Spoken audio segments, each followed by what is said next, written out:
좋은 아침입니다. 산호라면의 나레이터 서희연입니다. 오늘의 이야기도 재밌게 들어주시고 이야기 또 들으러 놀러 오세요. 구독과 좋아요, 알림 설정 부탁드립니다. 초가을 오후 서울 한복판의 우뚝 선 삼성빌딩 40층 회의실에는 긴장감이 가득했습니다. 대기업 태영그룹의 윤태석 회장이 직접 참석한 면접이 진행 중이었거든요. 70대에 접어든 윤태석은 평소 이런 자리에 나서는 일이 거의 없었지만 오늘만은 달랐어요. 회색 양복을 단정하게 차려입은 그의 얼굴에는 평소와 다른 진지함이 배어 있었습니다. 회장님, 정말 직접 참석하시겠습니까? 인사팀장이 조심스럽게 물었을 때 윤태석은 고개만 끄덕였어요. 새로 신설하는 사회공헌팀 인턴 채용이라는 명목이었지만 사실 그에게는 훨씬 깊은 의미가 있었습니다. 수십 년간 기업을 운영하면서도 그가 가장 소중히 여기는 일이 바로 장학사업이었거든요.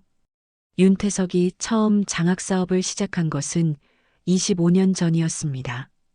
그때는 회사 규모도 지금보다 훨씬 작았고 개인적으로 어려운 시기를 겪고 있을 때였어요.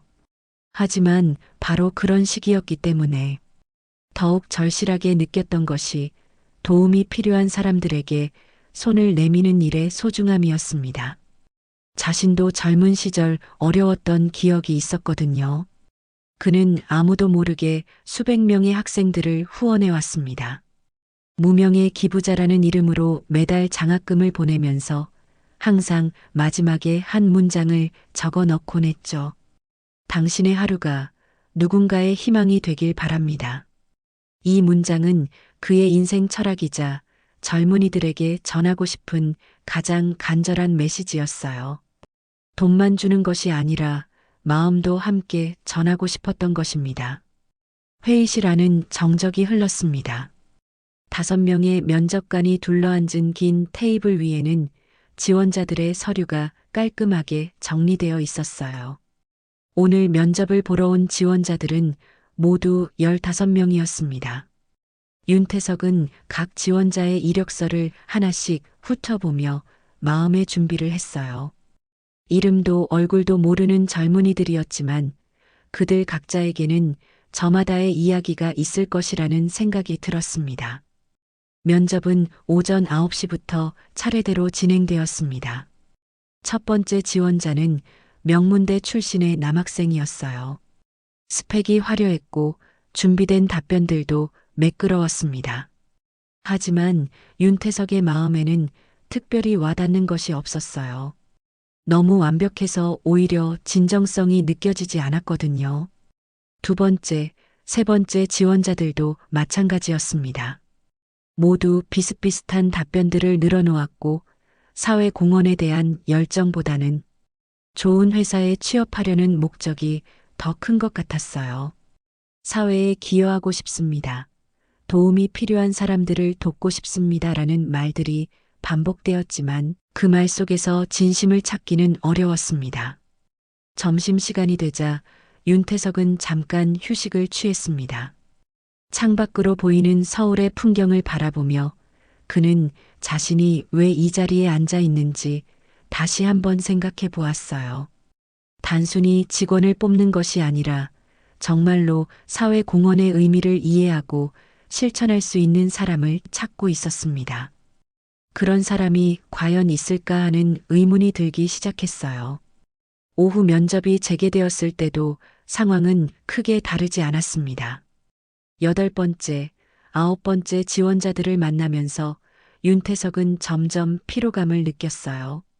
모두 준비된 답변들만 늘어놓았고 진정한 경험에서 우러나오는 이야기는 들을 수 없었습니다. 그는 시계를 확인했어요. 벌써 오후 4시가 넘어 있었습니다. 14번째 지원자까지 면접이 끝났을 때 인사팀장이 알려주었습니다. 마지막 지원자입니다. 윤태석은 다시 시계를 확인했어요.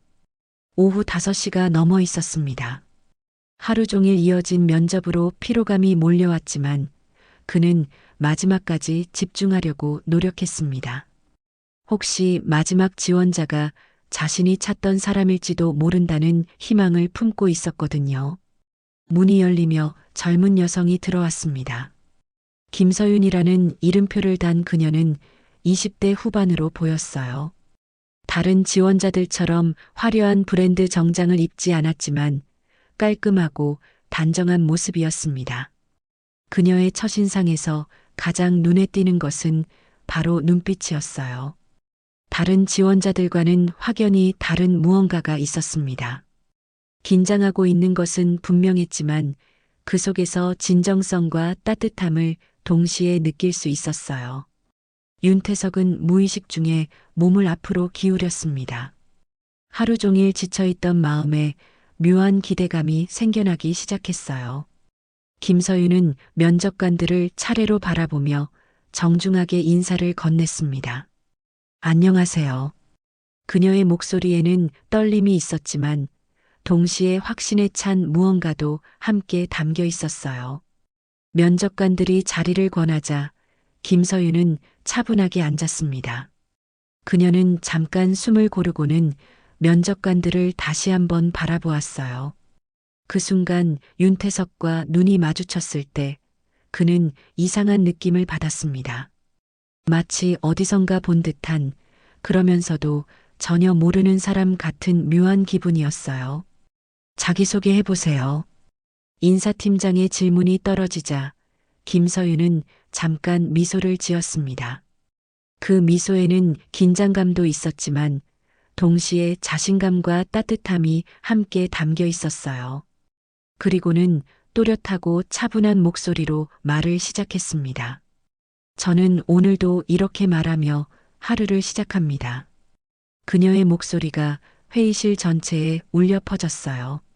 면접관들은 모두 집중해서 그녀의 말에 귀를 기울였습니다. 당신의 하루가 누군가의 희망이 되길 바랍니다. 그 순간 시간이 멈춘 것 같았습니다. 윤태석의 눈빛이 흔들리기 시작했고 손에 들고 있던 펜이 조금씩 떨리기 시작했어요. 그는 믿을 수 없다는 듯 김서윤을 바라봤습니다. 25년간 자신만이 사용해온 그 문장을 어떻게 이 젊은 여성이 알고 있는 것일까요? 더욱이 그 문장을 하루를 시작하는 다짐으로 사용하고 있다니 이런 우연이 있을 수 있는 걸까요? 윤태석의 마음속에서는 거대한 파도가 일어나고 있었습니다. 김서윤이 계속해서 자기소개를 이어가고 있었지만 그의 머릿속에는 그 한 문장만이 맴돌고 있었어요. 당신의 하루가 누군가의 희망이 되길 바랍니다. 이 문장을 다른 누군가의 입에서, 그것도 이렇게 자연스럽고 진정성 있게 듣게 될 줄은 꿈에도 생각하지 못했거든요. 그는 손을 떨며 책상 위에 물컵을 집어들었습니다. 물 한 모금을 마시면서 마음을 진정시키려 했지만 쉽게 되지 않았어요. 25년간 자신만의 것이라고 생각했던 그 문장이 다른 사람의 일상 속에 살아 숨쉬고 있다는 사실이 너무나 충격적이었습니다. 더욱이 그 사람이 지금 자신 앞에 앉아서 면접을 보고 있다니 이런 기적 같은 일이 실제로 일어날 수 있는 것일까요? 저는 대학교 사회복지학과를 졸업하고 현재는 지역아동센터에서 자원봉사를 하고 있습니다. 김서윤의 목소리는 담담했지만 깊은 진정성이 묻어났어요. 어린 시절부터 어려운 환경에서 자랐지만 많은 분들의 도움으로 여기까지 올 수 있었습니다. 그녀의 말 한마디 한마디가 윤태석의 가슴에 와 닿았습니다. 다른 지원자들과는 확연히 다른 무게감이 있었어요. 그녀가 말하는 어려운 환경이라는 것이 단순한 수사가 아니라 실제 경험에서 우러나온 것이라는 게 느껴졌습니다. 그리고 그런 어려움을 겪으면서도 다른 사람을 돕는 일을 선택했다는 것이 더욱 의미 깊게 다가왔어요. 윤태석은 다른 면접관들을 힐끗 바라보았습니다. 다행히 그들은 그의 동요를 눈치채지 못한 것 같았어요. 하지만 그의 내면에서는 거대한 폭풍이 일고 있었습니다. 혹시 이 여성이 자신이 후원했던 학생 중 한 명일까요? 하지만 장학금을 보낼 때마다 철저히 익명으로 처리했기 때문에 확신할 수는 없었습니다. 단지 그 문장만이 연결고리였어요. 현재 하고 계신 자원봉사에 대해 좀 더 자세히 말씀해 주시겠어요? 인사팀장의 질문에 김서윤의 얼굴이 밝아졌습니다. 지역 아동센터에서 초등학생들의 학습 지도와 상담을 담당하고 있어요. 그녀의 목소리에는 진심 어린 애정이 담겨 있었습니다. 처음에는 단순히 공부를 가르쳐 주는 것부터 시작했는데 시간이 지나면서 아이들의 마음도 함께 보살피게 되었어요. 많은 아이들이 저와 비슷한 환경에서 자라고 있거든요. 윤태석은 그녀의 말에 더욱 집중했습니다. 자신과 비슷한 환경이라는 것이 무엇을 의미하는지 점점 명확해지고 있었어요. 그리고 그런 환경에서 자란 아이가 다른 아이들을 돕고 있다는 것이 얼마나 의미 있는 일인지도 깨달았습니다. 아이들과 함께 있을 때 가장 보람을 느끼는 순간이 있으신가요? 다른 면접관이 질문했습니다. 김서윤은 잠시 생각에 잠겼어요. 그리고는 따뜻한 미소를 지으며 대답했습니다. 아이들이 처음으로 자신의 꿈을 이야기할 때예요. 처음에는 대부분의 아이들이 꿈이 없다고 말해요. 현실이 너무 어려우니까 꿈을 꿀 여유가 없는 거죠. 하지만 시간이 지나면서 조금씩 마음을 열고 자신이 정말 하고 싶은 일에 대해 이야기하기 시작해요. 그 순간이 저에게는 가장 소중합니다. 윤태석의 가슴이 뭉클해졌습니다. 그녀가 하는 일이 단순한 자원봉사가 아니라 진정한 희망을 나누는 일이라는 것을 느꼈어요. 그리고 그런 일을 하게 된 배경에는 분명 그녀 자신의 경험이 있을 것이라는 확신이 들었습니다. 사회공헌팀에 지원한 특별한 이유가 있나요? 인사팀장의 핵심적인 질문이 나왔을 때 김서윤은 잠깐 눈을 감았어요. 마치 과거의 기억을 되짚어보는 것 같았습니다. 그리고는 천천히 하지만 확신에 찬 목소리로 대답을 시작했습니다. 제가 어린 시절 가정 형편이 매우 어려워서 학교를 그만둘 뻔한 적이 있었어요. 그녀의 목소리에는 깊은 감정이 스며들어 있었습니다. 당시 저희 어머니는 혼자서 저와 남동생을 키우고 계셨는데 아버지가 돌아가신 후 경제적으로 매우 힘든 상황이었거든요. 회의실 안이 조용해졌습니다. 면접관들은 모두 그녀의 이야기에 집중하고 있었고 윤태석의 심장은 점점 빠르게 뛰기 시작했어요. 그녀가 말하는 상황이 자신이 후원했던 많은 학생들의 이야기와 비슷했기 때문입니다. 그런데 어느 날 정말 기적 같은 일이 일어났어요. 김서윤의 목소리가 조금 떨리기 시작했습니다. 익명의 기부자께서 장학금을 보내주신 거예요. 그때부터 고등학교를 졸업할 때까지 그분께서 계속 도움을 주셨습니다. 윤태석의 손이 더욱 심하게 떨리기 시작했어요. 15년 전이라면 자신이 장학사업을 본격적으로 시작한 시기였습니다. 그때 후원했던 학생들 중에는 정말 어려운 환경의 아이들이 많았죠. 편모 가정의 아이들, 조선 가정의 아이들, 경제적으로 극도로 어려운 상황의 아이들. 혹시 김서윤도 그 중 한 명이었을까요? 그런데 그 장학금과 함께 온 편지에는 항상 같은 문장이 적혀 있었어요. 김서윤이 계속 말했습니다. 바로 제가 처음에 말씀드린 그 문장이었습니다. 당신의 하루가 누군가의 희망이 되길 바랍니다. 이 순간 윤태석은 확신할 수 있었습니다. 김서윤이 바로 자신이 후원했던 학생 중 한 명이라는 것을 말이에요. 그 문장은 자신만이 사용하던 것이었고 다른 곳에서 들을 수 있는 것이 아니었거든요. 그 문장이 저에게는 단순한 격려가 아니라 삶의 철학이 되었어요. 김서윤이 계속해서 이야기했습니다. 나의 하루가 누군가에게 희망이 될 수 있다면 그보다 의미 있는 삶은 없을 것 같았거든요. 그래서 사회복지 분야로 진로를 정했고 지금도 아이들과 함께 시간을 보내고 있습니다. 윤태석은 그녀의 말을 들으면서 가슴이 벅차오름을 느꼈어요. 자신이 무심코 적어 넣었던 한 문장이 한 사람의 인생에 이렇게 큰 영향을 미쳤다는 사실이 믿어지지 않았습니다. 그리고 그 사람이 지금 자신 앞에 앉아서 그 영향을 이야기하고 있다는 것이 더욱 놀라웠어요. 면접이 끝나갈 무렵 윤태석은 더 이상 참을 수 없었습니다. 그의 마음속에서는 수많은 감정들이 뒤섞이고 있었어요. 놀라움, 감동, 그리고 묘한 운명적인 느낌까지. 그는 떨리는 목소리로 질문을 던졌습니다. 마지막으로 질문 하나만 드리겠습니다. 그의 목소리에는 평소와 다른 무언가가 담겨 있었어요. 그 문장을 처음 어디서 들으셨는지 정확히 기억하시나요? 김서윤은 잠깐 망설이는 듯 했습니다. 그리고는 조심스럽게 대답했어요. 정확한 기억은 초등학교 6학년 때였던 것 같아요. 장학금과 함께 온 편지에 그 문장이 적혀 있었거든요. 그때부터 지금까지 제 좌우명이 되었습니다. 그 기부자분에 대해서는 아무것도 아시는 게 없으신가요? 윤태석이 다시 물었습니다. 전혀 몰라요. 김서윤이 고개를 저었습니다. 완전히 익명이었거든요. 이름도 주소도 연락처도 전혀 알 수 없었어요. 그래서 감사 인사조차 제대로 드릴 수 없었죠. 윤태석의 가슴이 더욱 뭉클해졌습니다. 그때의 기억이 생생히 되살아났어요.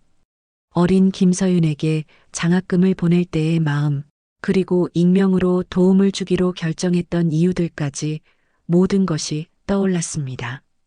면접이 끝나고 김서윤이 나간 후에도 윤태석은 한참 동안 자리에서 일어나지 못했습니다. 다른 면접관들이 오늘 면접에 대해 이야기를 나누고 있었지만 그의 귀에는 아무것도 들려오지 않았어요. 마치 시간이 멈춘 것 같았습니다. 회장님, 괜찮으세요? 인사팀장이 걱정스럽게 물었습니다. 아, 네. 괜찮습니다. 윤태석은 겨우 정신을 차리고 대답했어요. 오늘은 여기서 마무리하죠. 결과는 내일 알려드리겠습니다. 사무실로 돌아온 윤태석은 멍하니 의자에 앉아 있었습니다. 김서윤의 얼굴과 목소리가 계속해서 머릿속에 맴돌았어요. 그녀가 했던 말들이 하나하나 되살아나면서 그의 가슴 한편에서는 알 수 없는 감정이 파도처럼 밀려왔습니다. 감동과 놀라움, 그리고 묘한 책임감까지도 함께요. 김서윤. 그는 그녀의 이름을 중얼거렸습니다.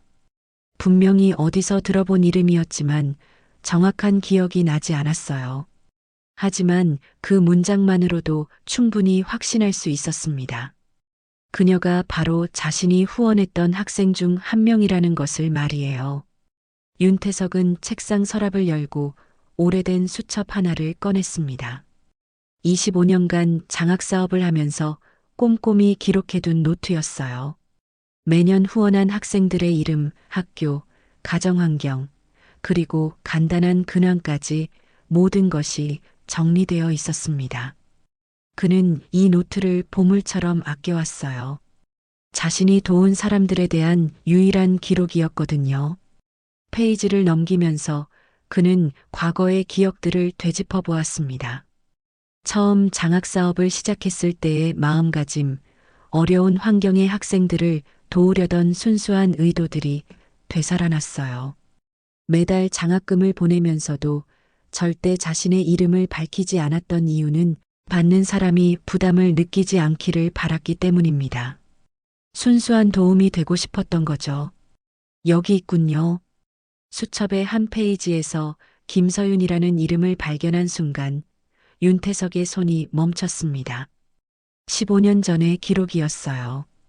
김서윤, 초등학교 6학년, 편모 가정, 생활고로 인한 학업 중단 위기. 간단한 메모 옆에는 당시 찍었던 사진 한 장이 붙어 있었습니다. 사진 속의 소녀는 두 손으로 감사 편지를 들고 환하게 웃고 있었어요. 어린 얼굴이었지만 지금의 김서윤과 닮은 면이 분명히 있었습니다. 특히 그 맑고 따뜻한 눈빛은 변하지 않았어요. 윤태석은 그 사진을 오랫동안 바라보았습니다. 어린 소녀가 어느새 이렇게 성장해서 자신 앞에 나타났다는 사실이 믿어지지 않았거든요. 그는 컴퓨터를 켜고 장학금 관련 파일들을 뒤져보기 시작했습니다. 김서윤에 관한 더 많은 기록들이 나왔어요. 초등학교부터 고등학교 졸업까지 그녀는 꾸준히 장학금을 받았던 학생이었습니다. 성적도 우수했고 매년 보내온 감사 편지들도 정성스러웠어요. 특히 그녀의 편지들은 다른 학생들과 달리 진심이 느껴지는 내용들이 많았습니다. 파일을 하나씩 열어보면서 윤태석은 김서윤의 성장 과정을 지켜볼 수 있었어요. 초등학생 때는 짧고 간단한 감사 인사였지만 점점 자라면서 더 깊이 있는 내용들을 써보내기 시작했습니다. 학교 생활 이야기, 친구들과의 추억, 그리고 장래희망에 대한 이야기들까지요. 그 중에서도 특히 기억에 남는 편지가 있었습니다. 김서윤이 고등학교 3학년 때 보낸 편지였어요. 대학 진학을 앞두고 쓴 그 편지에는 진심 어린 감사의 마음이 가득 담겨 있었습니다. 익명의 후원자님께 벌써 몇 년째 도움을 받고 있는지 모르겠어요. 처음에는 단순히 고마운 마음만 있었는데 이제는 후원자님이 어떤 분일지 정말 궁금해졌어요. 어떤 마음으로 저 같은 아이를 도와주시는 건지, 그리고 저에게 바라시는 것이 무엇인지 알고 싶어요. 편지는 계속 이어졌습니다. 하지만 한 가지 확실한 것은 후원자님께서 매번 써주시는 그 문장을 저도 제 삶의 좌우명으로 삼고 있다는 거예요. 당신의 하루가 누군가의 희망이 되길 바랍니다. 이 문장을 읽을 때마다 저도 언젠가는 누군가에게 희망이 되는 사람이 되고 싶다는 생각을 해요. 윤태석은 그 편지를 읽으면서 눈시울이 뜨거워짐을 느꼈습니다. 자신이 무심코 적어 넣었던 한 문장이 한 소녀의 인생에 이렇게 큰 영향을 미쳤다는 사실이 놀라웠어요.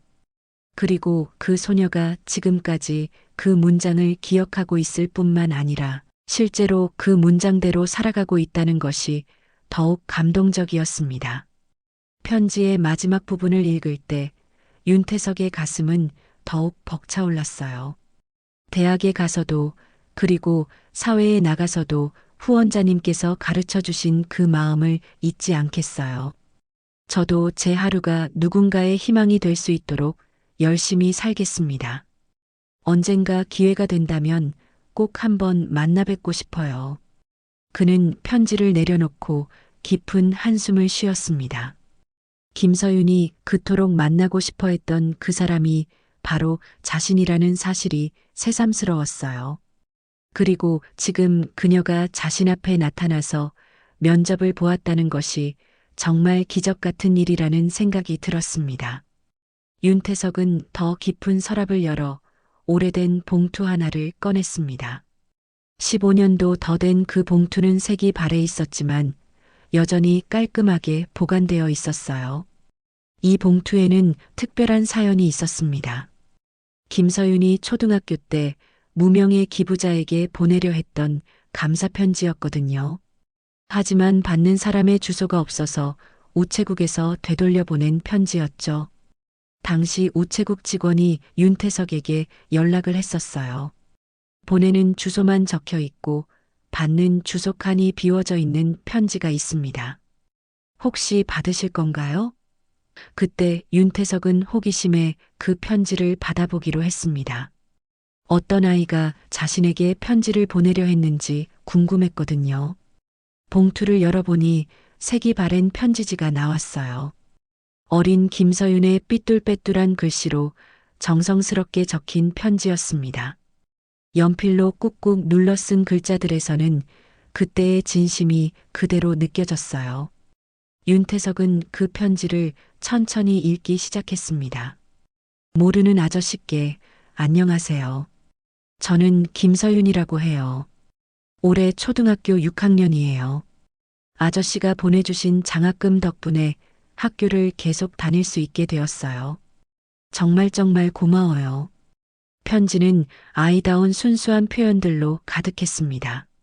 맞춤법이 틀린 곳도 있었고 문장이 어색한 부분도 있었지만 그 모든 것이 더욱 진심 어리게 느껴졌어요. 김서윤은 자신의 일상을 자세히 적어 놓았습니다. 우리 엄마는 혼자서 저와 동생을 키우셔요.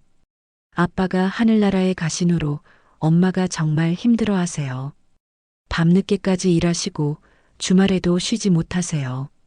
그래서 제가 동생을 많이 돌봐줘요. 숙제도 같이 하고 밥도 같이 먹어요. 윤태석은 편지를 읽으면서 당시 김서윤의 상황이 얼마나 어려웠는지 새삼 깨달았습니다. 초등학생이 동생을 돌보고 집안일까지 해야 하는 상황이었던 거죠. 그런 와중에도 학교를 계속 다니려는 의지를 보인 것이 대단했어요. 학교에서는 친구들이 많아요.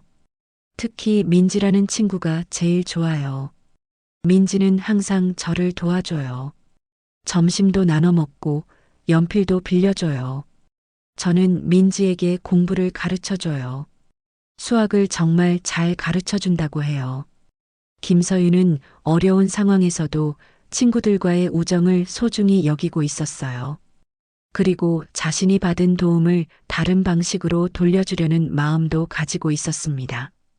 어린 나이임에도 불구하고 이미 나눔의 정신을 실천하고 있었던 거죠. 엄마가 그러는데 세상에는 천사 같은 사람들이 있다고 해요.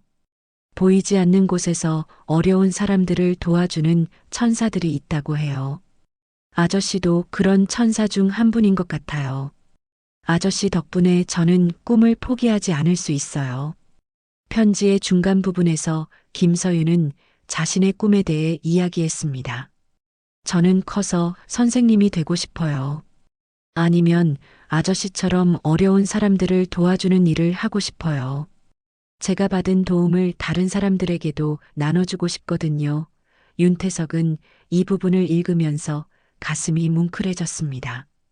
어린 김서윤이 이미 자신이 받은 도움을 다른 사람들에게 전해주려는 마음을 가지고 있었다는 것이 놀라웠어요. 그리고 지금 그녀가 실제로 그 꿈을 실현하고 있다는 사실이 더욱 감동적이었습니다. 편지의 후반부에는 더욱 진심 어린 감사의 마음이 담겨 있었어요. 아저씨께서 보내주시는 편지에는 항상 같은 말이 적혀 있어요. 당신의 하루가 누군가의 희망이 되길 바랍니다. 처음에는 무슨 뜻인지 몰랐는데 이제는 알 것 같아요. 김서윤은 그 문장의 의미를 자신만의 방식으로 해석했습니다. 아저씨의 하루는 저에게 희망이 되어주고 있어요. 그리고 저도 언젠가는 누군가에게 희망이 되는 하루를 보내고 싶어요. 동생에게도 친구들에게도 그리고 저와 같은 처지의 다른 아이들에게도요. 편지의 마지막 부분에 이르렀을 때 윤태석의 눈이 멈췄습니다. 거기에는 자신이 항상 사용하던 그 문장이 적혀 있었지만 조금 다른 형태로 변형되어 있었거든요. 아저씨께서 항상 써주시는 그 말씀처럼 아저씨의 하루도 누군가의 희망이 되고 있어요. 저에게는 아저씨가 바로 그 희망이거든요. 아저씨의 하루가 저의 희망이 되어주셔서 감사해요. 그리고 편지의 가장 마지막 줄에는 이렇게 적혀 있었습니다. 아저씨, 당신의 하루도 누군가의 희망이 되길 바라요. 그리고 저도 아저씨처럼 누군가의 희망이 되는 사람이 될게요. 윤태석은 편지를 내려놓고 깊은 한숨을 쉬었어요. 자신이 전하려던 메시지가 이렇게 순수한 마음을 통해 되돌아왔다는 사실이 가슴 깊은 곳을 울렸습니다. 그는 눈을 감고 조용히 중얼거렸어요. 이 아이는 정말 잊지 않았구나. 그 밤 윤태석은 잠을 이루지 못했습니다. 김서윤의 얼굴과 그녀가 했던 말들, 그리고 어린 시절 그녀가 쓴 편지가 계속해서 떠올랐어요. 15년이라는 긴 시간이 흘렀지만 그녀는 여전히 그 문장을 기억하고 있었고 그것을 자신의 삶의 철학으로 삼고 있었습니다.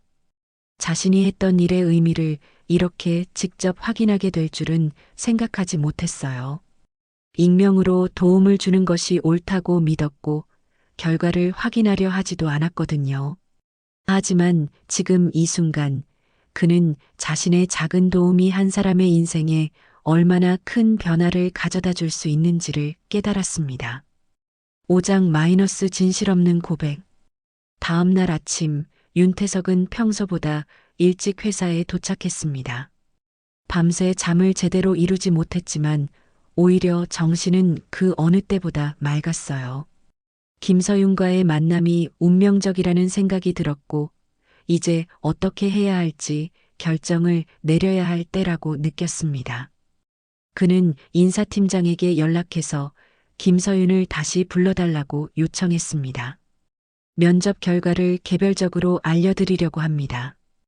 윤태석의 말에 인사팀장은 약간 의아해했지만 회장의 특별한 지시라고 생각하고 연락을 취했어요. 정말 개별적으로 알려드리시겠습니까? 보통은 한꺼번에. 인사팀장이 조심스럽게 물었지만 윤태석은 고개를 끄덕였습니다. 이번에는 특별한 경우입니다. 오후 2시 김서윤이 다시 회의실의 모습을 나타났습니다.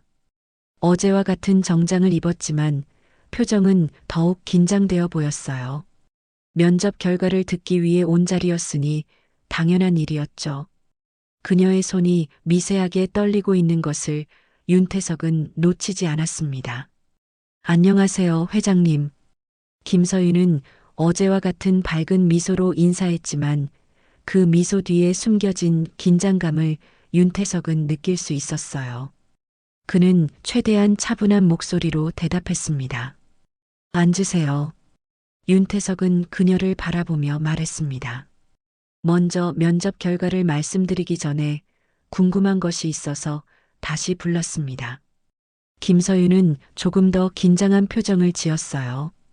면접 결과보다 궁금한 것이 있다는 말에 어떤 대답을 해야 할지 몰라 하는 것 같았습니다. 네, 말씀하세요. 어제 말씀하신 그 문장. 윤태석은 천천히 그리고 신중하게 말을 이어갔습니다. 당신의 하루가 누군가의 희망이 되길 바랍니다라는 문장 말이에요.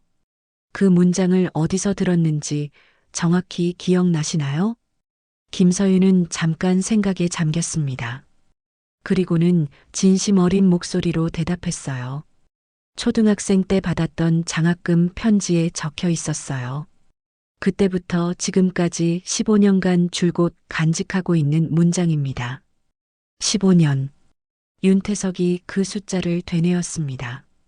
정말 오랜 시간이군요. 네, 저에게는 정말 특별한 의미가 있는 문장이거든요. 김서윤의 목소리에는 깊은 애정이 담겨 있었습니다. 어려운 시기를 견딜 수 있게 해준 힘이었어요. 그 장학금을 보내주신 분이 누구인지는 모르시겠죠? 윤태석의 질문에 김서윤은 아쉬운 표정으로 고개를 저었습니다. 네, 완전히 익명이었거든요. 이름도 주소도 연락처도 전혀 알 수 없었어요. 그녀의 목소리에는 오랫동안 품어온 궁금함이 배어 있었습니다. 그래도 그분께 너무 감사해서 편지를 써봤었는데 주소를 몰라서 보내지 못했어요. 윤태석은 가슴이 뭉클해짐을 느꼈습니다. 그 편지가 바로 자신의 서랍에 보관되어 있다는 사실을 말하고 싶었지만 쉽게 입을 열 수 없었어요. 수십 년간 지켜온 익명성을 깨뜨리는 것이 옳은 일인지 확신이 서지 않았거든요. 혹시 그분을 만날 수 있다면 무엇을 말씀드리고 싶으세요? 윤태석이 조심스럽게 물었습니다. 김서윤의 눈이 반짝였어요. 정말 많은 말을 하고 싶어요. 우선 감사하다는 말부터 시작할 것 같아요. 그분 덕분에 저는 꿈을 포기하지 않을 수 있었거든요. 그리고 그녀는 잠깐 망설이더니 계속했습니다. 그분께서 가르쳐 주신 그 마음을 제가 잘 실천하고 있는지도 궁금해요. 어떤 마음 말인가요? 윤태석이 물었습니다. 나눔의 마음이요. 김서윤이 환하게 웃으며 대답했습니다. 그 문장의 의미를 이제는 정확히 알 것 같아요. 내 하루가 누군가에게 희망이 될 수 있다면 그것보다 의미 있는 삶은 없다는 뜻이잖아요. 윤태석은 더 이상 참을 수 없었습니다. 그녀의 말 한마디 한마디가 자신의 가슴을 울렸고 이 진실을 숨기고 있는 것이 오히려 잘못된 일 같았어요. 그는 책상 서랍을 열고 오래된 봉투 하나를 꺼냈습니다. 혹시 이 편지 기억나세요? 윤태석이 조심스럽게 봉투를 건네자 김서윤의 눈이 점점 커졌습니다. 그녀는 자신의 어린 시절 글씨로 적힌 주소를 보는 순간 깜짝 놀랐어요. 이게 제가 쓴 편지예요. 김서윤이 놀라서 소리쳤습니다. 어떻게 여기에 있는 거죠? 당신이 보내려던 그 편지입니다. 윤태석은 조용하지만 확신에 찬 목소리로 말했어요. 주소가 없어서 우체국에서 돌려보낸 편지죠. 김서윤은 떨리는 손으로 편지를 받아들였습니다. 봉투를 열어보며 과거의 기억들이 생생히 되살아났어요. 정말 제가 쓴 편지예요. 그런데 이 편지가 왜 회장님께 있는 건가요? 윤태석은 김서윤의 눈을 똑바로 바라보며 천천히 입을 열었습니다. 제가 그 익명의 후원자였습니다. 그 순간 회의실은 완전한 정적에 빠졌어요. 김서윤은 마치 시간이 멈춘 것처럼 윤태석을 바라보며 말을 잇지 못했습니다. 그녀의 눈에는 믿을 수 없다는 표정과 함께 눈물이 맺히기 시작했어요. 정말이세요? 김서윤의 목소리가 떨렸습니다. 회장님이 그분이세요? 윤태석은 고개를 끄덕였습니다. 15년 전부터 지금까지 당신뿐만 아니라 수백 명의 학생들을 후원해 왔어요. 하지만 누구에게도 제 정체를 밝힌 적은 없었습니다. 김서윤은 편지를 꼭 안고 눈물을 흘리기 시작했어요. 믿을 수가 없어요. 정말 믿을 수가 없어요. 제가 그토록 만나고 싶어 했던 분이 바로 여기 계셨다니. 당신이 어제 그 문장을 말했을 때 저는 정말 깜짝 놀랐어요. 윤태석은 솔직하게 자신의 마음을 털어놓았습니다. 제가 무심코 적어 넣었던 한 문장이 이렇게 오래도록 당신의 마음에 남아 있었다는 사실이 너무나 감동적이었거든요. 무심코요? 김서윤이 고개를 저었습니다. 아니에요, 회장님. 그 문장은 제 인생을 바꾼 가장 소중한 말씀이에요. 그 한 문장이 저를 여기까지 이끌어 주었어요. 윤태석의 눈에도 눈물이 맺혔습니다. 고마워해야 할 사람은 저예요. 당신이 그 문장을 잊지 않고 실천해 주셔서 고맙습니다. 그리고 그는 잠깐 망설이더니 계속했습니다. 당신 같은 사람을 만날 수 있어서 정말 다행입니다. 김서윤은 편지를 다시 보며 어린 시절의 기억들을 되살렸어요. 이 편지를 쓸 때의 마음이 아직도 생생해요. 얼마나 감사했는지, 그리고 얼마나 그분을 만나고 싶었는지. 그때 당신의 편지를 받고 정말 감동했어요. 윤태석이 말했습니다. 어린 나이에도 불구하고 그런 깊은 마음을 가지고 있다는 것이 놀라웠거든요. 그런데 왜 지금까지 비밀로 하셨어요? 김서윤이 궁금해했습니다. 윤태석은 잠시 생각에 잠겼어요. 진정한 도움이라는 것은 받는 사람이 부담을 느끼지 않아야 한다고 생각했거든요. 이름을 밝히면 감사 인사를 해야 한다는 부담감을 줄 수 있잖아요. 순수한 도움이 되고 싶었어요. 하지만 저는 감사 인사를 하고 싶었어요. 김서윤이 말했습니다. 회장님께 얼마나 고마운지 말로 표현할 수가 없어요. 윤태석은 책상 위에 놓여 있던 서류를 김서윤에게 건넸습니다. 이것부터 먼저 보세요. 김서윤이 서류를 열어보니 합격 통지서가 들어 있었어요. 그리고 그 뒤에는 정규직 전환 제안서도 함께 있었습니다. 정말요? 합격한 거예요? 당연하죠. 윤태석이 미소를 지었습니다. 당신 같은 사람을 우리 회사가 놓칠 리 없잖아요. 그리고 인턴이 아니라 바로 정규직으로 시작하세요. 저희 회사의 사회공헌팀에서 당신의 경험과 철학이 꼭 필요합니다. 김서윤은 기쁨과 감격으로 말을 잇지 못했어요. 정말 감사합니다. 이런 기회를 주셔서. 기회는 당신이 스스로 만든 거예요. 윤태석이 말했습니다. 당신이 그 문장을 실천하며 살아온 삶 자체가 바로 기회였어요. 그로부터 일주일 후 김서윤은 태영그룹의 사회공헌팀에서 새로운 업무를 시작했습니다. 첫 출근 날 그녀는 일찍 사무실에 도착해서 자신의 책상을 정리하며 새로운 시작에 대한 설렘을 감추지 못했어요. 책상 위에는 어린 시절 썼던 그 편지를 액자에 넣어 놓았습니다.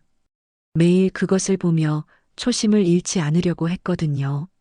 첫 업무는 새로운 장학사업 계획을 수립하는 것이었습니다.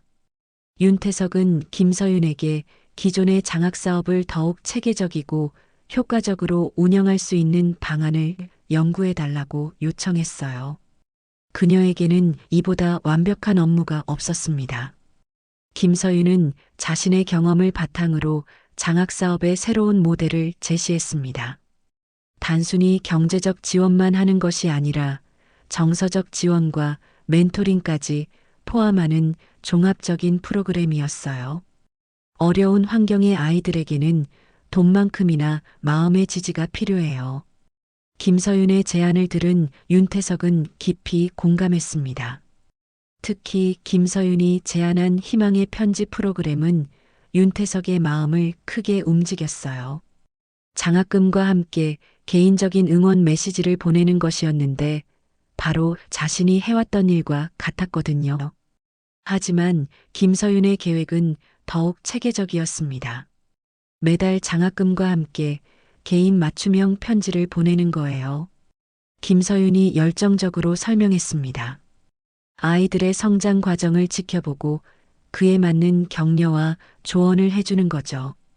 그리고 무엇보다 중요한 것은 그녀가 잠깐 멈추더니 미소를 지었습니다. 모든 편지 마지막에 특별한 메시지를 넣는 거예요. 어떤 메시지 말인가요? 윤태석이 물었지만 이미 답을 알고 있었어요. 당신의 하루가 누군가의 희망이 되길 바랍니다. 김서윤이 또렷하게 말했습니다. 이 메시지를 더 많은 아이들에게 전하고 싶어요. 윤태석은 가슴이 뭉클해졌습니다. 자신이 혼자서 지켜온 일이 이제 더 큰 규모로, 더 체계적으로 이어질 것이라는 생각에 기뻤어요. 그리고 그 일을 김서윤이 담당한다는 것이 더욱 의미 있게 느껴졌습니다. 첫 달 동안 김서윤은 새로운 장학사업 프로그램을 성공적으로 런칭했습니다.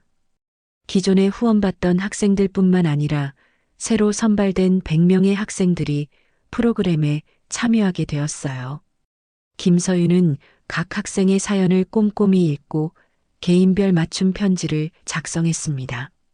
무엇보다 특별한 것은 김서윤이 직접 아이들을 만나러 다닌다는 것이었어요. 주말마다 장학생들이 있는 지역을 방문해서 그들의 이야기를 들어주고 격려해 주었습니다. 편지만으로는 부족해요. 직접 만나서 얘기해야 진짜 도움이 될 수 있어요. 김서윤의 말에 윤태석은 깊이 감동했습니다. 한 달 후 회사 뉴스레터에 김서윤의 인터뷰가 실렸습니다. 새로 입사한 직원을 소개하는 코너였는데 그 인터뷰에서 김서윤은 자신의 철학에 대해 이야기했어요. 저는 매일 아침 이런 다짐으로 하루를 시작합니다. 김서윤이 인터뷰에서 말했습니다. 오늘 하루도 누군가에게 희망이 되자. 이것이 제 삶의 목표예요. 인터뷰어가 그 철학이 어디서 나온 것인지 물었을 때 김서윤은 이렇게 대답했어요. 제 하루는 누군가의 하루를 일으켜 세운 한 문장 덕분에 존재합니다. 그 문장을 제게 전해주신 분처럼 저도 누군가에게 희망의 메시지를 전하고 싶어요. 윤태석은 그 인터뷰를 읽으며 뿌듯한 미소를 지었습니다. 자신의 작은 선행이 이렇게 큰 물결이 되어 퍼져나가고 있다는 것이 감격스러웠어요. 그리고 그 중심에 김서윤이 있다는 것이 더욱 의미 깊었습니다. 몇 달이 지나자 김서윤의 프로그램은 큰 성과를 보이기 시작했습니다. 장학생들의 학업 성취도가 향상되었을 뿐만 아니라 자존감과 미래에 대한 희망도 크게 높아졌어요. 특히 김서윤이 직접 쓴 편지들에 대한 반응이 뜨거웠습니다. 어느 날 오후 윤태석과 김서윤은 회사 옥상 정원에서 대화를 나누고 있었어요. 하늘에는 구름이 천천히 흘러가고 있었고 도시의 소음도 여기까지는 크게 들리지 않았습니다. 두 사람은 지난 몇 달간의 성과에 대해 이야기하고 있었어요. 요즘 장학생들에게서 오는 편지들을 보면 정말 뿌듯해요. 김서윤이 환하게 웃으며 말했습니다. 아이들이 조금씩 변화하고 있는 게 느껴져요. 당신 덕분이죠. 윤태석이 고마운 마음을 담아 말했습니다. 당신이 아니었다면 이런 성과를 낼 수 없었을 거예요. 아니에요. 김서윤이 고개를 저었습니다. 모든 것은 회장님께서 15년 전에 심어주신 씨앗에서 시작된 거예요. 그때 김서윤의 휴대폰에 메시지가 왔어요. 장학생 중 한 명인 중학생 여자아이가 보낸 메시지였습니다. 김서윤은 메시지를 읽고 윤태석에게 보여주었어요. 선생님, 오늘 제가 반에서 공부 못하는 친구를 도와줬어요. 그랬더니 그 친구가 정말 고맙다고 하더라고요. 그 순간 선생님이 항상 말씀하시는 그 말이 생각났어요. 당신의 하루가 누군가의 희망이 되길 바랍니다. 제 하루가 친구에게 조금이나마 희망이 되었을까요? 윤태석은 그 메시지를 읽으며 가슴이 뭉클해졌어요. 자신이 시작한 한 문장이 이제 수많은 사람들을 통해 전해지고 있다는 것을 실감했습니다. 이제 그 문장이 정말 많은 사람들에게 전해지고 있어요. 김서윤이 감동적인 목소리로 말했습니다. 회장님의 마음이 이렇게 퍼져나가고 있는 거죠. 윤태석은 서랍에서 김서윤의 어린 시절 편지를 다시 꺼내어 천천히 읽어보았어요. 그리고는 편지의 마지막 문장을 소리내어 읽었습니다. 당신의 하루도 누군가의 희망이 되길 바랍니다. 그는 조용히 속삭였습니다.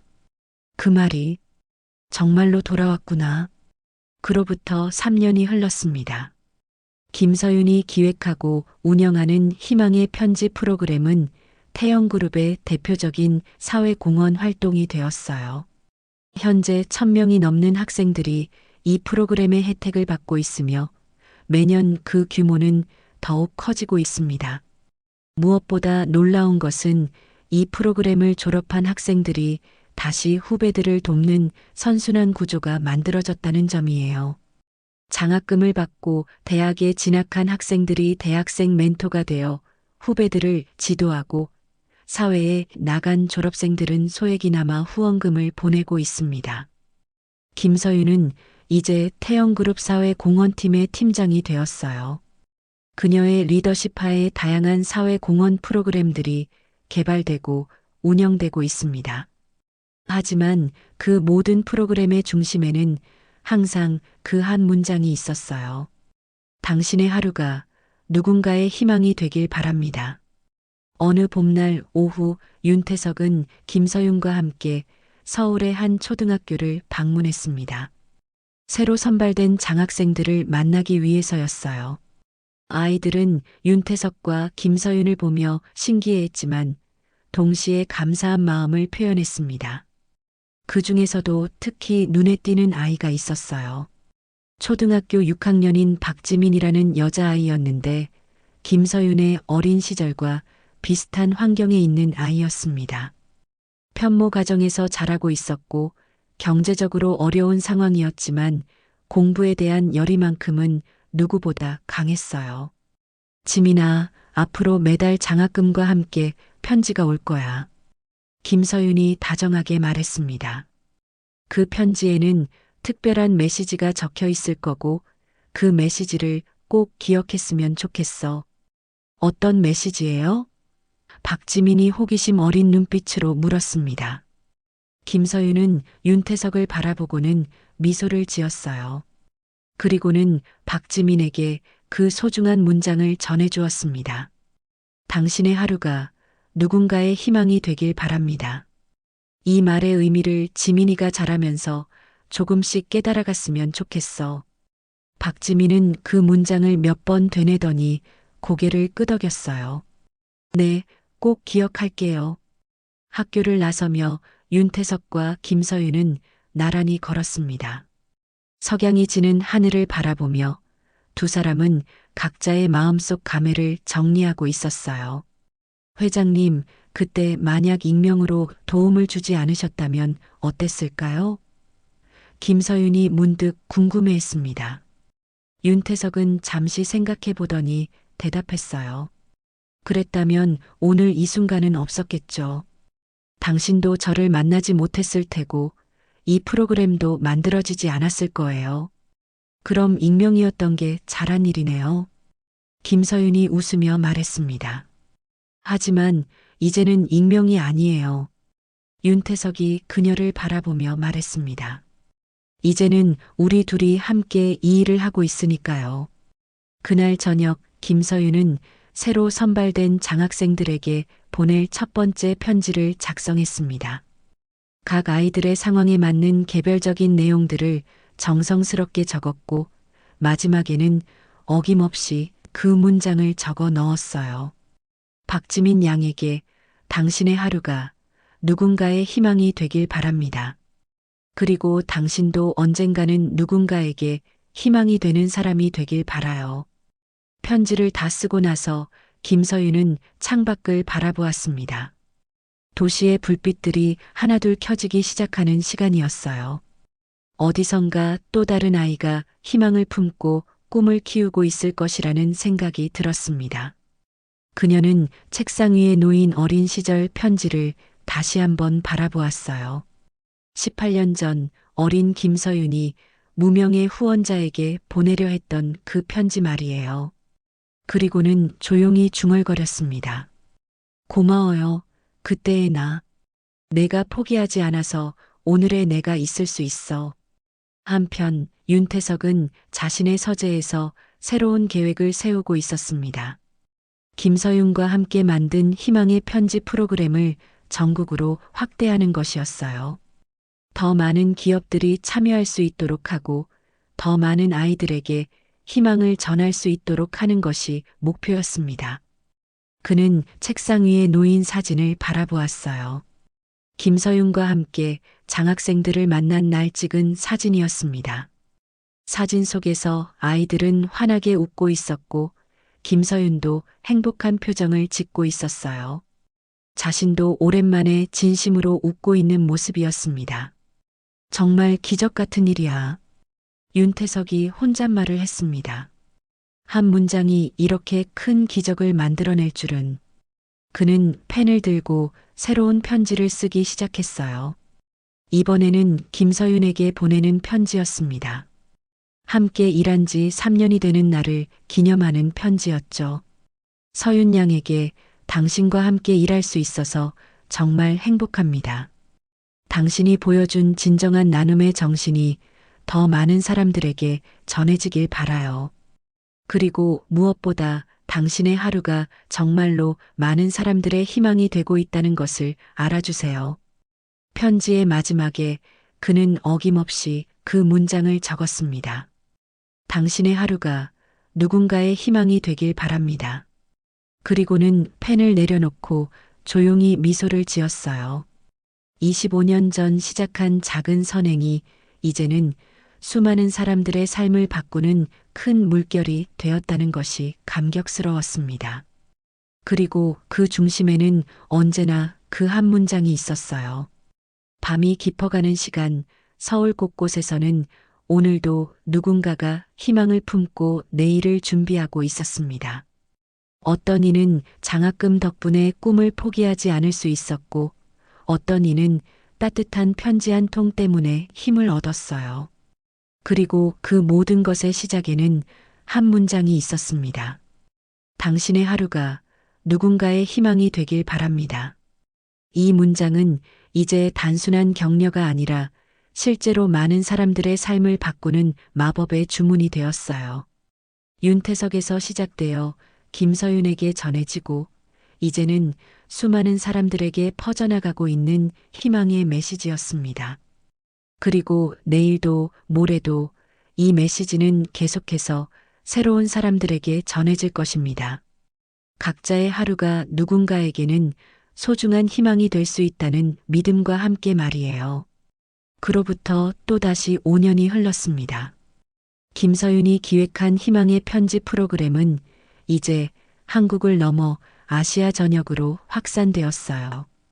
태영그룹의 해외 법인들이 각 나라의 현지 상황에 맞게 프로그램을 운영하고 있었고 그 핵심에는 여전히 그 한 문장이 자리하고 있었습니다. 각 나라의 언어로 번역되어 전해지고 있었지만 그 의미만큼은 변하지 않았어요. 윤태석은 이제 78세가 되었습니다. 나이가 들면서 일선에서는 조금씩 물러나고 있었지만 사회 공헌 활동에 대한 열정만큼은 여전했어요. 특히 김서윤과 함께하는 시간들이 그에게는 가장 소중한 순간들이었습니다. 마치 딸과 함께 의미 있는 일을 하는 아버지의 마음이었죠. 김서윤은 이제 35살이 되어 두 아이의 엄마가 되었어요. 결혼 후에도 일을 계속했고 오히려 아이를 키우면서 더욱 깊이 있는 사회 공헌 활동을 펼치고 있었습니다. 그녀의 첫째 딸 이름은 희망이었고 둘째 아들 이름은 나눔이었어요. 이름 자체가 그녀의 철학을 보여주는 것이었습니다. 어느 가을날 태영그룹에서는 희망의 편지 프로그램 10주년을 기념하는 행사가 열렸습니다. 그동안 이 프로그램의 혜택을 받았던 졸업생들이 모두 한자리에 모였어요. 의사가 된 사람, 교사가 된 사람, 사회복지사가 된 사람, 그리고 기업가가 된 사람까지 정말 다양한 분야에서 활동하는 사람들이 참석했습니다. 행사장에는 특별한 전시 코너가 마련되어 있었어요. 지난 10년간 오간 편지들을 전시한 희망의 편지 전시관이었습니다. 처음 김서윤이 어린 시절 쓴 편지부터 시작해서 수많은 학생들이 보낸 감사 편지들, 그리고 김서윤과 윤태석이 함께 작성한 격려 편지들까지 모든 것이 정리되어 있었어요. 전시관을 둘러보던 사람들은 모두 감동했습니다. 특히 자신이 받았던 편지를 다시 보는 졸업생들은 눈물을 흘리기도 했어요. 그 편지들 속에서 자신의 성장 과정을 다시 확인할 수 있었거든요. 정말 신기해요. 이제 대학병원 소아과 의사가 된 이민아가 말했습니다. 제가 중학생 때 받은 편지를 다시 보니까 그때의 마음이 그대로 생각나요. 이 편지 때문에 의사가 되겠다고 결심했었거든요. 저도 마찬가지예요. 초등학교 교사가 된 박성민이 덧붙였습니다. 고등학생 때 받은 편지에서 당신도 누군가의 선생님이 될 수 있다는 말씀을 보고 교사가 되겠다고 다짐했어요. 행사의 하이라이트는 윤태석의 특별 강연이었습니다. 그는 강단에 서서 지난 30년간의 이야기를 들려주었어요. 어떻게 장학사업을 시작하게 되었는지, 그리고 김서윤과의 운명적인 만남이 어떻게 이 모든 것을 가능하게 했는지를 차근차근 설명했습니다. 저는 처음에 단순히 어려운 학생들을 돕고 싶다는 마음으로 시작했습니다. 윤태석의 목소리는 여전히 힘이 있었어요. 하지만 지금 돌이켜보니 오히려 제가 더 많은 것을 받았다는 생각이 들어요. 여러분들의 성장하는 모습을 지켜볼 수 있었고, 특히 김서윤 팀장과 함께 일하면서 진정한 나눔의 의미를 배울 수 있었거든요. 강연 중간에 윤태석은 김서윤을 무대 위로 불렀습니다. 이 모든 것이 가능했던 이유는 바로 이 사람 때문입니다. 15년 전 어린 소녀가 보낸 편지 한 통이 오늘의 기적을 만들어냈어요. 김서윤은 무대에 올라서며 감회가 새로웠습니다. 수백 명의 사람들이 자신을 바라보고 있었고 그 모든 사람들이 자신과 같은 경험을 했다는 사실이 놀라웠어요. 제가 여기 설 수 있는 것은 모두 회장님 덕분입니다. 그리고 무엇보다 그 한 문장 덕분이에요. 그녀는 마이크를 잡고 말을 이어갔습니다.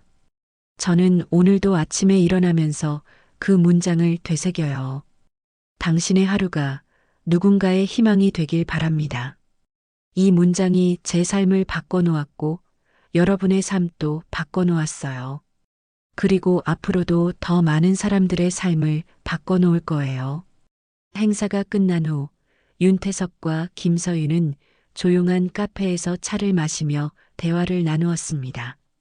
창밖으로는 단풍이 아름답게 물든 나무들이 보였어요. 가을 햇살이 따스하게 비치는 오후였습니다. 회장님, 정말 꿈 같은 하루였어요.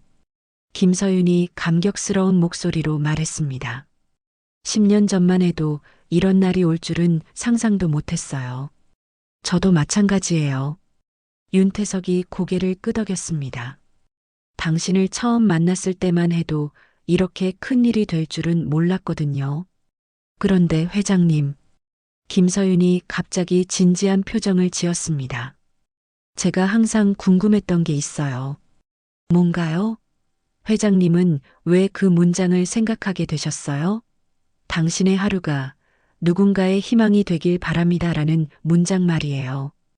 윤태석은 잠시 과거를 회상하는 듯한 표정을 지었어요. 사실 그 문장에는 제 개인적인 이야기가 담겨 있어요. 제가 젊은 시절 정말 어려운 시기를 겪었거든요. 그는 천천히 자신의 이야기를 시작했습니다. 저희 집도 가난했어요. 아버지가 일찍 돌아가시고 어머니 혼자서 저와 형을 키우셨죠. 그때 저도 학교를 그만둘 뻔했어요. 김서윤은 깜짝 놀랐습니다. 윤태석의 과거에 그런 이야기가 있었다는 것을 처음 알았거든요. 그런데 그때 한 분이 저를 도와주셨어요. 윤태석의 목소리에 감정이 실렸습니다. 동네의 작은 문구점을 운영하시던 할머니셨는데 저에게 공책과 연필을 공짜로 주셨어요. 그리고 항상 이런 말씀을 하셨죠. 내 하루하루가 모두 의미 있는 날이 되길 바란다라고요. 아, 김서윤이 이해했다는 표정을 지었습니다. 그 할머니 말씀에서 영감을 받아 만든 문장이에요.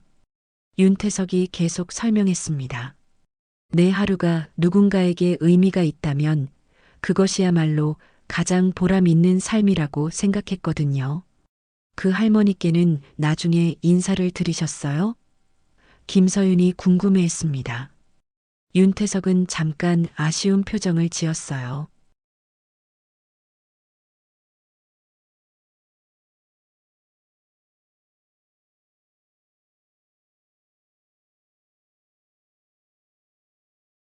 아쉽게도 제가 성공한 후에 찾아갔을 때는 이미 돌아가신 후였어요. 그래서 그분께 제대로 감사 인사도 드리지 못했죠. 그래서 더욱 많은 사람들을 도우시게 된 거군요. 김서윤이 이해했다는 듯이 말했습니다. 맞아요. 그 할머니께 갚지 못한 은혜를 다른 사람들에게 전하고 싶었어요. 윤태석의 눈빛이 따뜻해졌습니다. 그리고 지금 당신을 통해서 그 마음이 더욱 널리 퍼져나가고 있으니 그 할머니도 기뻐하실 것 같아요. 그날 저녁 김서윤은 집으로 돌아가서 자신의 아이들에게 오늘 있었던 일을 이야기해 주었어요. 5살짜리 희망이와 3살짜리 나눔이는 엄마의 이야기를 신기하게 들었습니다. 엄마, 그 할아버지가 정말 엄마를 도와준 분이야? 희망이가 호기심 어린 눈빛으로 물었습니다. 응, 맞아. 엄마가 어렸을 때 정말 많이 도와주셨어. 김서윤이 딸을 안아주며 대답했습니다. 그럼 나도 나중에 누군가를 도와줄 거야. 희망이가 씩씩하게 말했습니다. 김서윤은 딸의 말을 들으며 가슴이 뭉클해졌어요. 벌써 다음 세대에게도 나눔의 정신이 전해지고 있다는 것을 느꼈거든요. 한편 윤태석은 그날 밤 서재에서 새로운 편지를 쓰고 있었습니다. 이번에는 특별한 편지였어요. 자신이 어린 시절 도움을 받았던 그 문구점 할머니의 묘소에 가져다 놓을 편지였거든요. 할머니께 오랜만입니다. 그때 연필과 공책을 주시던 꼬마가 이제 이렇게 큰 일을 하게 되었어요. 할머니께서 심어주신 씨앗이 이제 큰 나무가 되어 많은 사람들에게 그늘을 주고 있습니다. 그는 펜을 멈추고 잠시 생각에 잠겼어요. 그리고는 다시 글을 이어갔습니다. 할머니께서 저에게 해주신 그 말씀을 제가 조금 바꿔서 많은 사람들에게 전하고 있어요. 당신의 하루가 누군가의 희망이 되길 바랍니다라고요. 그리고 정말로 많은 사람들의 하루가 다른 누군가의 희망이 되고 있어요. 편지의 마지막 부분에서 윤태석은 진심을 담아 썼습니다. 할머니, 할머니의 하루가 제 인생 전체의 희망이 되었어요. 그리고 이제는 수많은 사람들의 희망이 되고 있답니다. 정말 감사합니다. 다음 날 윤태석은 김서윤과 함께 그 할머니의 묘소를 찾아갔습니다. 조용한 추모공원에 자리한 작은 묘비 앞에서 두 사람은 깊이 절을 올렸어요. 그리고 윤태석은 편지를 묘비 옆에 정성스럽게 놓았습니다. 할머니, 이분이 바로 제가 말씀드린 김서윤 씨예요. 윤태석이 묘비를 향해 조용히 말했습니다. 할머니의 마음을 이어받아 정말 훌륭하게 일하고 있어요. 김서윤도 묘비 앞에 절을 올리며 마음속으로 인사를 드렸어요. 할머니, 안녕하세요. 할머니께서 심어주신 씨앗이 이렇게 큰 나무가 되었어요. 저도 할머니처럼 많은 사람들에게 희망을 주는 사람이 되겠습니다. 그날 오후 두 사람은 새로운 계획에 대해 이야기를 나누었습니다. 희망의 편지 프로그램을 이제 전 세계로 확산시키는 것이었어요. 각 나라의 문화와 언어에 맞게 프로그램을 현지화하되 그 핵심 메시지만큼은 변하지 않게 하는 것이 목표였습니다. 정말 꿈 같은 일이에요. 김서윤이 설레는 목소리로 말했습니다. 우리가 시작한 이 작은 움직임이 전 세계로 퍼져나간다니. 하지만 무엇보다 중요한 것은 그 마음이에요. 윤태석이 강조했습니다. 규모가 아니라 진정성이 중요하죠.